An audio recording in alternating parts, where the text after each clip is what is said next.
नमस्कार, मैं सुबोध मंडल आज आप लोगों के सामने बिहारी रत्नाकर का 14वां दोहा व्याख्या के लिए लेकर उपस्थित हुआ हूँ।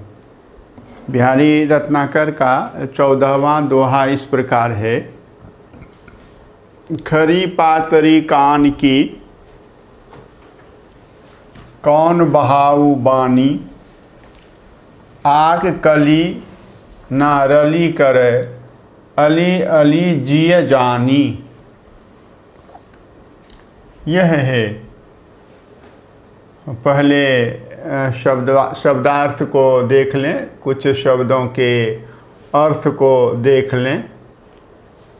खरी मतलब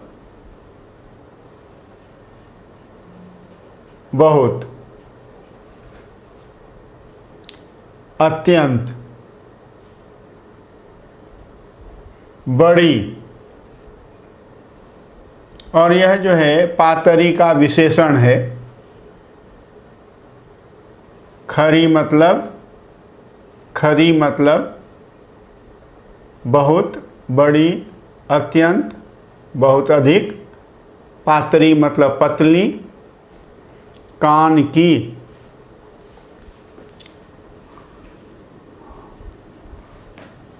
कौन मतलब कैसी, बहाऊ मतलब बहाने वाली, भ्रमित करने वाली, भ्रम में डालने वाली, बहकाने वाली। बहाऊ और बानी मतलब आदत, वानगी, आदत। आग जो है, आग के पौधे को कहते हैं। अर्क या मदार के पौधे को आक, और कली उसकी कली।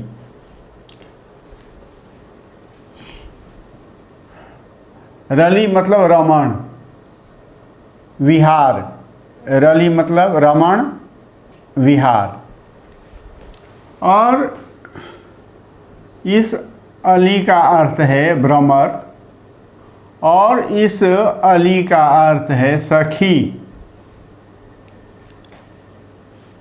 इसीलिए यहाँ यमक अलंकार है। अली अली में यमक अलंकार है। यहाँ इसका अर्थ भ्रमर और इस अली का अर्थ सखी, सहेली।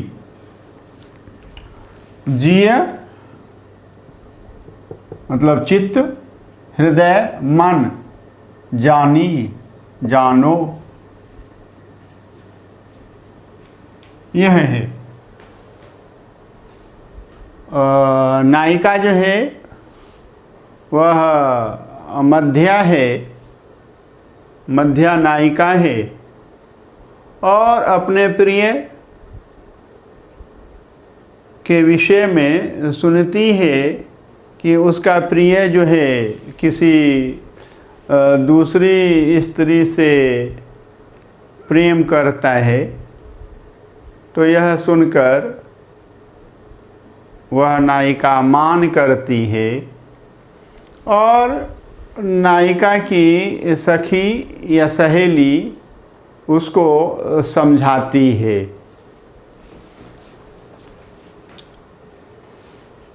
खरी पातरी कान की, अरे हे सहेली,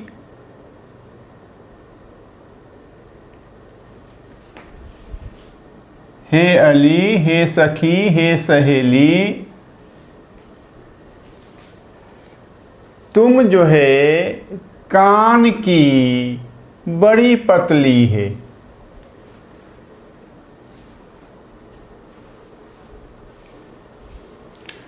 कान की अत्यंत पतली है तुम। तुम्हारे कान जो हैं बहुत पतले हैं, अत्यंत पतले हैं, बड़े पतले हैं तुम्हारे कान। तुम कच्चे कानों वाली हो, तुम कान की बड़ी कच्ची हो। बिना विचारे जो है किसी की बातों में आ जाती हो, सुन कर के ही बिना विचार किए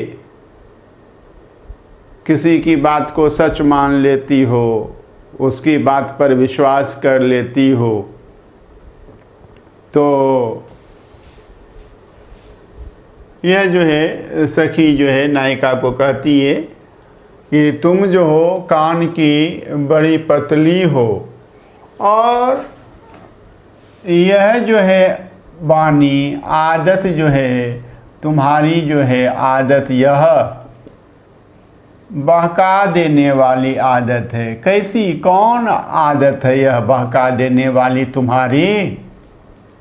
तुम्हारी यह आदत कैसी आदत है, कौन सी आदत है? बहा देने वाली, भटका देने वाली, दिग्भ्रमित कर देने वाली, भ्रम में डालने वाली बहाऊ आदत है, बहाऊ वाणी। और हे सखी, हृदय में जान लो, मन से समझ लो कि भ्रमर जो है कभी भी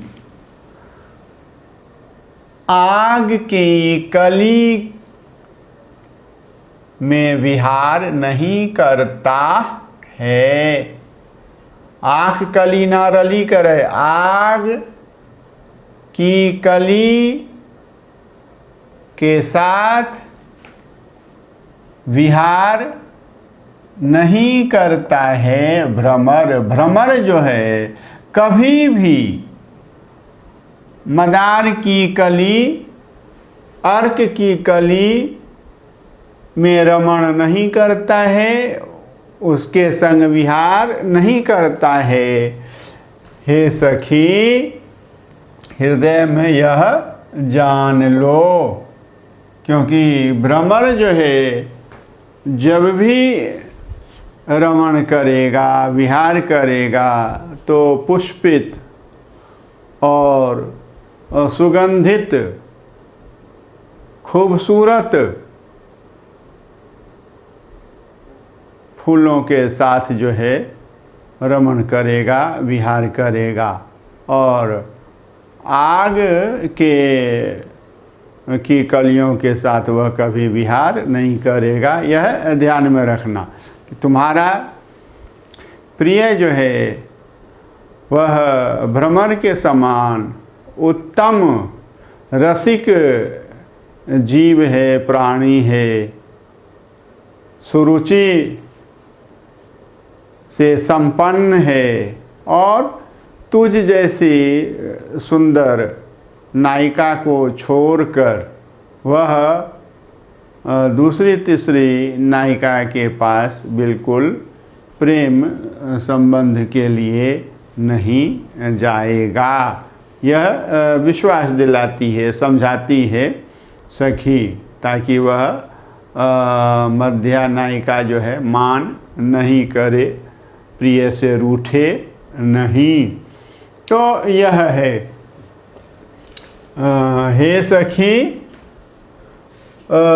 तुम कान की जो है बड़ी पतली हो, और यह तुम्हारी कैसी तो बहा देने वाली आदत है, कोई अच्छी आदत नहीं है। बिना सोचे विचारे तुम किसी पर विश्वास कर लेती हो, और यह मन में निश्चित जान लो कि भ्रमर जो है कभी भी आँख की कली के साथ रमण नहीं करता है, विहार नहीं करता है। यह देखा है हमने। खरी और पात्री में जो री है, इसमें छेकानुप्रास अलंकार है। कान की क में छेकानुप्रास है, और कान की कौन क में श्रुति अनुप्रास अलंकार है, और बहाऊ वाणी में ब और ब जो है तो छेकानुप्रास अलंकार है। आक कली क और क जो है छेकानुप्रास अलंकार है। कली और रली में छेकानुप्रास अलंकार है। ली का उच्चारण 2 बार हुआ है। ल का उच्चारण जो है ली और ली आवृत्ति हुई है, इसीलिए ली और ली में यहाँ छेकानुप्रास अलंकार है। और अली अली में बताया कि ये भ्रमर है और यह सखी है, तो यहाँ यमक अलंकार है। जिय जानी ज ज का उच्चारण होने से, पुनरावृत्ति होने से, ज ज के उच्चारण की पुनरावृत्ति होने से यहाँ जो है छेकानुप्रास अलंकार है। बानी और जानी में अंत्यानुप्रास अलंकार है, तुका अलंकार है। और यह हमने देखा है 14वें दोहे में मध्या नायिका के हमें दर्शन होते हैं, यह ध्यान में रखना है। नवजवना मुग्धा नायिका के दर्शन हुए हैं और बताया कि जो नायिका प्रिय से मिलने को जाती है संकेत स्थल पर, उस नायिका के दर्शन हुए हैं। इस तरह से इस दोहे में जो अभिसारिका नायिका के विषय में बताया था, शुक्लाभिसारिका नायिका के विषय में, तो यह बताया था। और इस तरह से ये मध्या नायिका जो है के दर्शन हमें 14वें दोहे में होते हैं। बहुत बहुत धन्यवाद।